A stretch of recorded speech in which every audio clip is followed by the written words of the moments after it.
Vidya Bharati study channel को पिला माने मु स्वागत जनाऊँ पिला माने ए वीडियो रे मु तुम मानकु 2023 मसीह रे जो सामाजिक प्रश्न पड़ता से प्रश्न तार उत्तर कहबी आ विज्ञान मध्य प्रश्न उत्तर कहबी तुम मैंने प्रथम विज्ञान प्रश्न गुड़ा शुणी जाओ पिला माने यही मॉडल रे एबर्ष मध्य क्वेश्चन पड़िबो। प्रथम क्वेश्चन होची निम्न मध्यरु केउटी धातुसार अभावजनित रोग अटे। आउ थे कह दूसरी पिले क्वेश्चन पड़ता विज्ञान प्रथम क्वेश्चन थिला निम्न मध्यरु केउटी धातुसार अभावजनित रोग अटे। ऑप्शन ए अस्थिबंका, ऑप्शन बी संक्रामक रोग, ऑप्शन सी जख्मा, ऑप्शन डी गलगंड। धातुसार अभाव कौन होता है? धातुसार अभाव कौन होता है पिले? गलगंड गलगंड गलगंड गलगंड। पिला माने एठी देख प्रश्न रे जो चारोटी ऑप्शन देछि पिले गोटे ऑप्शन देछि ए रे देछि अस्थिबंका, एटा भी ठीक हो पिले। ऑप्शन बी रे देछि संक्रामक रोग नुहे, ऑप्शन सी देछि जख्मा नुहे, ऑप्शन डी देछि गलगंड। ए जो ऑप्शन ए अस्थिबंका, ऑप्शन डी गलगंड, ए दुईटी ठीक हम पिले। आउ गोटे प्रश्न बर्तमान देखा जो सेकेंड क्वेश्चन पड़ता। सेकेंड क्वेश्चन देखिले कौन थिला ना सेकेंड क्वेश्चन होची क्यों मशा कामुड़िले बात ज्वर हुए।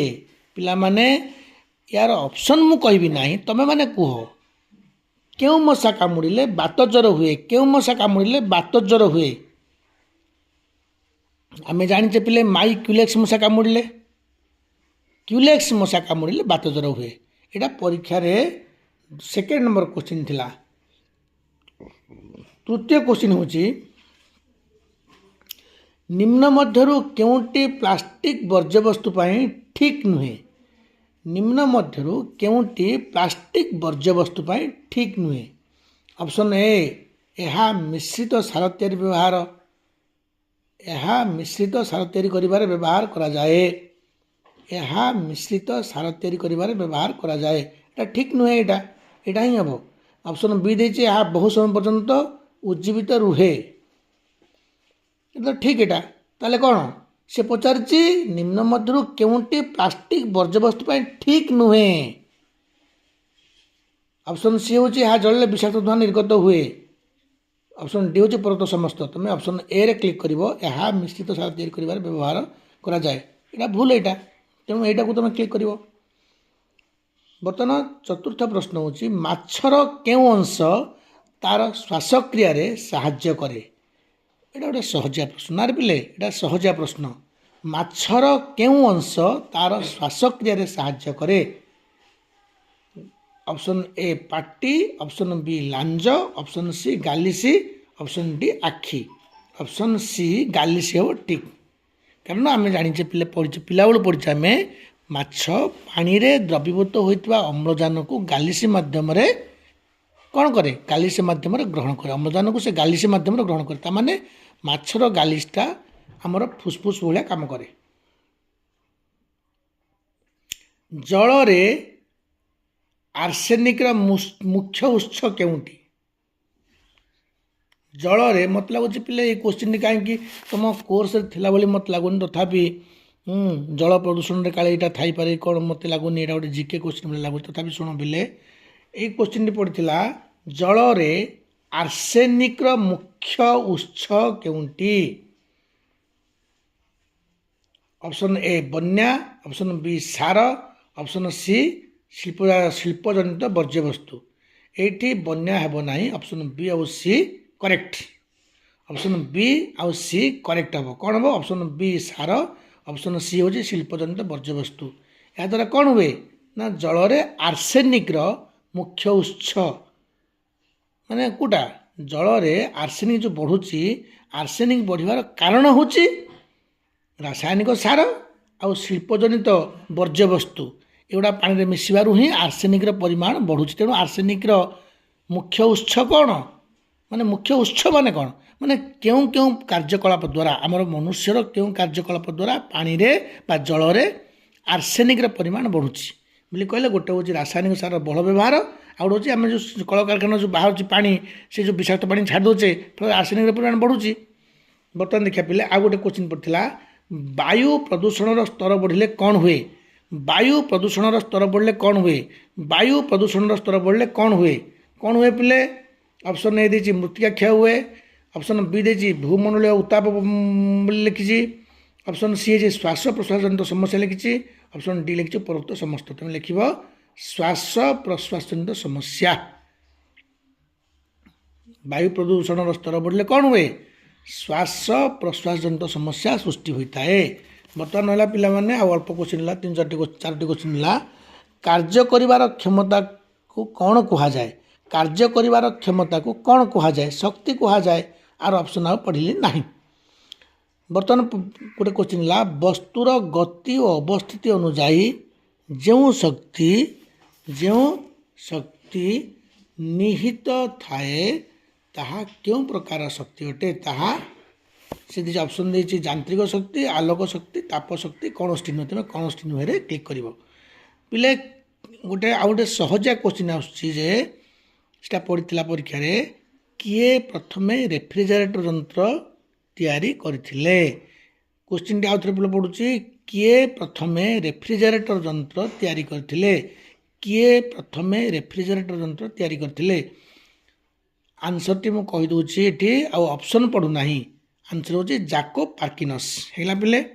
ବର୍ତ୍ତମାନ ଦେଖିବା ପିଲେ ଆଉ ତ 5ଟି କୋଶ୍ଚିନ୍ ହେଲା।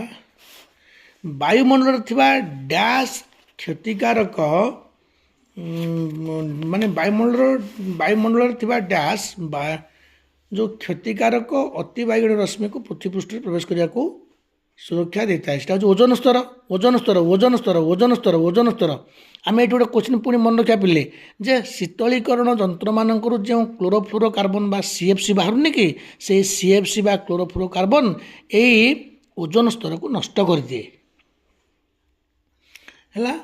ବର୍ତ୍ତମାନ ଦେଖିବା ପିଲେ ଆଉ ଗୋଟେ କୋଶ୍ଚିନ୍ ପଡ଼ିଥିଲା ପରୀକ୍ଷାରେ, ଆମେ କୌଣସି ଇନ୍ଧନ ଜଳାଇଲେ ବାୟୁମଣ୍ଡଳକୁ ଡ୍ୟାସ୍ ନିର୍ଗତ ହୋଇଥାଏ? ଆଉ ଥରେ ପଢ଼ିଦେଉଛି ପିଲେ, ଆମେ କୌଣସି ଇନ୍ଧନ ଜଳାଇଲେ ବାୟୁମଣ୍ଡଳକୁ ଡ୍ୟାସ୍ ନିର୍ଗତ ହୋଇଥାଏ? ଆର ଅପସନ୍ ହେଉଛି ଅଙ୍ଗାରକାମ୍ଳ, ଅପସନ୍ ବି ହେଉଛି ହିଲିୟମ୍, ଅପସନ୍ ସି ହେଉଛି ଅମ୍ଳଜାନ, ଅପସନ୍ ଡି ହେଉଛି ଯବକ୍ଷାରଜାନ। ତାହେଲେ ଆମେ ଯଦି କ'ଣ ଜିନିଷ ଜାଳିବା ବୋଲେ କ'ଣ ବାହାରୁଛି? ଅମ୍ଳଜାନ ବାହାରୁଛି? ନାଇଁ, ତୁମେ ଏଠି ଲେଖିବ ଅଙ୍ଗାରକାମ୍ଳ ନିର୍ଗତ ହୋଇଥାଏ। ଅଙ୍ଗାରକାମ୍ଳ।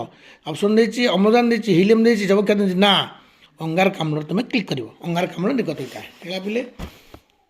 ତାହେଲେ ପିଲେ ତାପରେ ଦେଖ ପିଲେ, ଏଇଠି ମୁଁ ତୁମକୁ ଗୋଟେ କୋଶ୍ଚିନ୍ ତ ଆହୁରି ପଢ଼ୁଛି। ଏଠି ଆହୁରି ରହିଲା କେତେଟା କୋଶ୍ଚିନ୍? 1, 2, 3ଟି କୋଶ୍ଚିନ୍ ରହିଲା।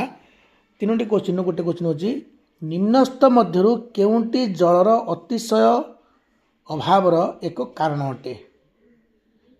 ଅପସନ୍ ଏ ଅତ୍ୟଧିକ ବାଷ୍ପୀକରଣ, ଅପସନ୍ ବି ବହୁଳ ବ୍ୟବହାର ଓ ଅପବ୍ୟବହାର, ଅପସନ୍ ସି ଜଳବାୟୁ ପରିବର୍ତ୍ତନ, ଅପସନ୍ ଡି ବିଶ୍ୱତାପନ।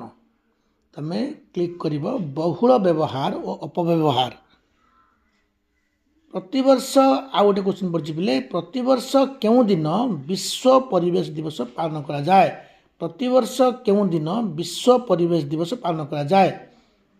ଜୁନ୍ ମାସ 5 ତାରିଖ। ମୁଁ ଆଉ ଏଠି ଅପସନ୍ ପଢ଼ିଲି ନାହିଁ, କାରଣ ଏ କୋଶ୍ଚିନ୍ଟି ପ୍ରାୟତଃ ପିଲାମାନେ ଜାଣିଛନ୍ତି। ପ୍ରତିବର୍ଷ ଜୁନ୍ ମାସ 5 ତାରିଖକୁ ଆମେ ବିଶ୍ୱ ପରିବେଶ ଦିବସ ପାଳନ କରୁଛେ। ତ ଏଇଠି ମୁଁ ଗୋଟେ କୋଶ୍ଚିନ୍ କହିବି, ସେ କୋଶ୍ଚିନ୍ଟା ପରୀକ୍ଷାରେ ପଡ଼ିନଥିଲା, କାଳେ ଏ ବର୍ଷ ପଡ଼ିପାରେ, ଯେ ବନ ମହୋତ୍ସବ ଆମେ ପ୍ରତିବର୍ଷ କେ ପାଳନ କରୁଛେ। ଏଇଟା ଗୋଟେ ମୋ ତରଫରୁ କୋଶ୍ଚିନ୍ ରହିଲା। ହଉ ପିଲେ, ପୁଣି ଯେଉଁ କୋଶ୍ଚିନ୍ ପଡ଼ିଥିଲା ସେଥିରୁ ଆଉ ଯୋଡ଼ିଏ କୋଶ୍ଚିନ୍ ରହିଲା। ସେ ଯୋଡ଼ିଏ କୋଶ୍ଚିନ୍ ପଡ଼ୁଛି ପିଲେ, ବାୟୁରେ ଥିବା କେଉଁ ଗ୍ୟାସ୍ ସ୍ୱଚ୍ଛ ଜଳକୁ ବାୟୁରେ ଥିବା କେଉଁ ଗ୍ୟାସ୍, ଏଇଟା ଲେଖା ହେଇଛି ସ୍ୱଚ୍ଛ ଜଳ ନୁହେଁ, ଏଇଟା ହେଲା ଚୂନ ପାଣିକୁ ଦୁଧିଆ ରଙ୍ଗ କରାଇଦିଏ। ଚୂନ ପାଣିକୁ ଦୁଧିଆ ରଙ୍ଗ କରିଦିଏ କିଏ? ଅଙ୍ଗାରକାମ୍ଳ ଗ୍ୟାସ୍। ଜଙ୍ଗଲ କ୍ଷୟ ହେଲେ ଆଉ ଗୋଟେ କୋଶ୍ଚିନ୍ ଲେଖୁଛି, ଲାଷ୍ଟ କୋଶ୍ଚିନ୍ଟା ଏଇଟା 2023 ମସିହାରେ ବିଜ୍ଞାନ ଯେଉଁ 15ଟି କୋଶ୍ଚିନ୍ ପଡ଼ିଥିଲା, ସେ 15ଟି କୋଶ୍ଚିନ୍ର ଶେଷ କୋଶ୍ଚିନ୍ଟି କହୁଛି ପିଲେ, ଜଙ୍ଗଲ କ୍ଷୟ ହେଲେ ବାୟୁମଣ୍ଡଳର ଡ୍ୟାସ୍ ପରିମାଣ ବଢ଼ିଯାଇପାରେ। କେଉଁ ପରିମାଣ ବଢ଼ିଯାଇପାରେ? ଆରେ ଯଦି ଜଙ୍ଗଲ କ୍ଷୟ ହେବ କେଉଁ ଗ୍ୟାସ୍ର ପରିମାଣ ବଢ଼ିବ? ଜଙ୍ଗଲ କ୍ଷୟ ହେଲେ ଅଙ୍ଗାରକାମ୍ଳର ପରିମାଣ ବଢ଼ିବ। ଅପସନ୍ ଦେଇଛି ଅମ୍ଳଜାନ ଦେଇଛି ଅଙ୍ଗାରକାମ୍ଳ ଦେଇଛି ତୁମେ ଅଙ୍ଗାରକାମ୍ଳ କ୍ଲିକ୍ କରିବ ଅଙ୍ଗାରକାମ୍ଳ ଗ୍ୟାସ୍ ବଢ଼ିଯାଏ ହେଲା। ତାହେଲେ ପିଲେ ଏତିକି କୋଶ୍ଚିନ୍ ତୁମେ ସମସ୍ତେ ପ୍ରିପେୟାର ହୁଅ ପିଲେ। ଆଉ ଏଇ ମଝିରେ ତୁମକୁ ମୁଁ ଆଉ ଗୋଟିଏ ଯୋଉଟା କହିଦେଉଛି ପିଲେ ମାନେ ଏ ବର୍ଷର ଯେଉଁ କୋଶ୍ଚିନ୍ ପଡ଼ିବ କେମିତି କୋଶ୍ଚିନ୍ ପଡ଼ିବ ମୁଁ କହିଦେଉଛି ପିଲେ। ଦେଖ ଯଦି ଆମେ ଦେଖିବା ଏଇ ଯେଉଁ ବାୟୁ ବିଷୟରେ ପଢ଼ିବା ଏଠି ଗୋଟେ ପ୍ରତିବର୍ଷ ଏ କୋଶ୍ଚିନ୍ଟି ପଡ଼ୁଥିଲା ଆମର ବୃତ୍ତି ପରୀକ୍ଷାରେ ପଡ଼ିଛି ପିଲେ ଯେ ଆମେମାନେ କ'ଣ ମାନେ ପ୍ରତି ପ୍ରାଣୀମାନେ ଆମେମାନେ ଯେଉଁ ପ୍ରାଣୀମାନେ ଆମ ଶ୍ୱାସକ୍ରିୟାରେ କେଉଁ ଗ୍ୟାସ୍କୁ ଗ୍ରହଣ କରୁଛେ କେଉଁ ଗ୍ୟାସ୍କୁ ତ୍ୟାଗ କରୁଛେ। ଆମେମାନେ ଅମ୍ଳଜାନକୁ ଗ୍ରହଣ କରୁଛେ ଅଙ୍ଗାରକାମ୍ଳକୁ ତ୍ୟାଗ କରୁଛେ। ସବୁଜ ଉଦ୍ଭିଦ କ୍ଷେତ୍ରରେ ଏହା ଓଲଟା। ସବୁଜ ଉଦ୍ଭିଦ କ'ଣ କରେ ସବୁଜ ଉଦ୍ଭିଦ ଅଙ୍ଗାରକାମ୍ଳକୁ ଗ୍ରହଣ କରେ ଅମ୍ଳଜାନକୁ ତ୍ୟାଗ କରେ। ଗୋଟେ କୋଶ୍ଚିନ୍ ପଡ଼ିଥିଲା 2024 ମସିହାରେ ତ ମୁଁ ପଢ଼ିକି ଶୁଣେଇ ସାରିଲିଣି ମୋର ଅଲଗା ଗୋଟେ ଭିଡ଼ିଓରେ ତ ମୁଁ ପଢ଼ିକି ଶୁଣେଇଛି ତୁମମାନେ ଦେଖିବ ମୋର ସେ ଭିଡ଼ିଓ ଯେ 2024 ମସିହାରେ ପଡ଼ିଥିଲା ବାୟୁମଣ୍ଡଳର କେଉଁ ଗ୍ୟାସ୍କୁ ଉଦ୍ଭିଦ ଗ୍ରହଣ କରିପାରେ ନାହିଁ ମାନେ ସିଧାସଳଖ ଗ୍ରହଣ କରିପାରେ ନାହିଁ ସେଟା ହେଉଛି ଯବକ୍ଷାରଜାନ। ଯବକ୍ଷାରଜାନ ଯେତେବେଳେ ବିବନ୍ଧିତ ହୁଏ ସେ ବିବନ୍ଧିତ ଯବକ୍ଷାରଜାନ ମାନେ ନାଇଟ୍ରୋଜେନ ଯେତେବେଳେ ନାଇଟ୍ରାଇଟ୍ ଆଉ ନାଇଟ୍ରେଟ୍ ହେବ ସେତେବେଳେ ଯାଇକି ସେଇ ବିବନ୍ଧିତ ଯବକ୍ଷାରଜାନକୁ କିଏ ଉଦ୍ଭିଦ ଗ୍ରହଣ କରିପାରେ। ତାହେଲେ ପିଲେ ଆମେ ଏତିକି ବୁଝିପାରିଲେ ସମସ୍ତେ।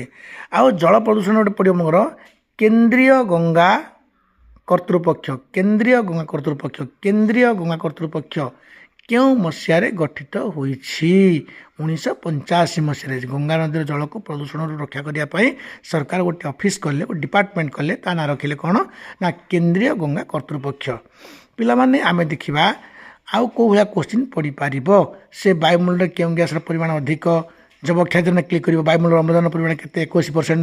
ଆମର କଳକାରଖାନା ଧୂଆଁରେ କେଉଁ ଗ୍ୟାସ୍ ଥାଏ ସଲଫର ଡାଇଅକ୍ସାଇଡ଼ ଥାଏ। ବାଣ ଫୁଟିଲେ କେଉଁ ଗ୍ୟାସ୍ ବାହାରେ ସଲଫର ଡାଇଅକ୍ସାଇଡ଼ ବାହାରେ। ବା ଆମର ଆଉ ଗୋଟେ କୋଶ୍ଚିନ୍ ପଡ଼ିଯିବ ଆମର କଳକାରଖାନା ଧୂଆଁ ଛାଡ଼ିଲେ ଆଉ କ'ଣ ପଡ଼ିବ ଯେ ମୋଟର ସାଇକେଲରୁ ଯେଉଁ ଧୂଆଁ ବାହାରେ ସେ ଧୂଆଁରୁ କ'ଣ ବାହାରେ କାର୍ବନ ମୋନୋକ୍ସାଇଡ଼ ବାହାରେ। ଏମିତି କୋଶ୍ଚିନ୍ ପିଲାମାନେ ସମସ୍ତେ ପ୍ରିପେୟାର ହୁଅ ତୁମମାନେ ସମସ୍ତେ। ଆକୁ ମୁଁ କହିଲି ବର୍ତ୍ତମାନ ଦେଖ 2023 ମସିହାରେ କୋଶ୍ଚିନ୍ କହିଲି।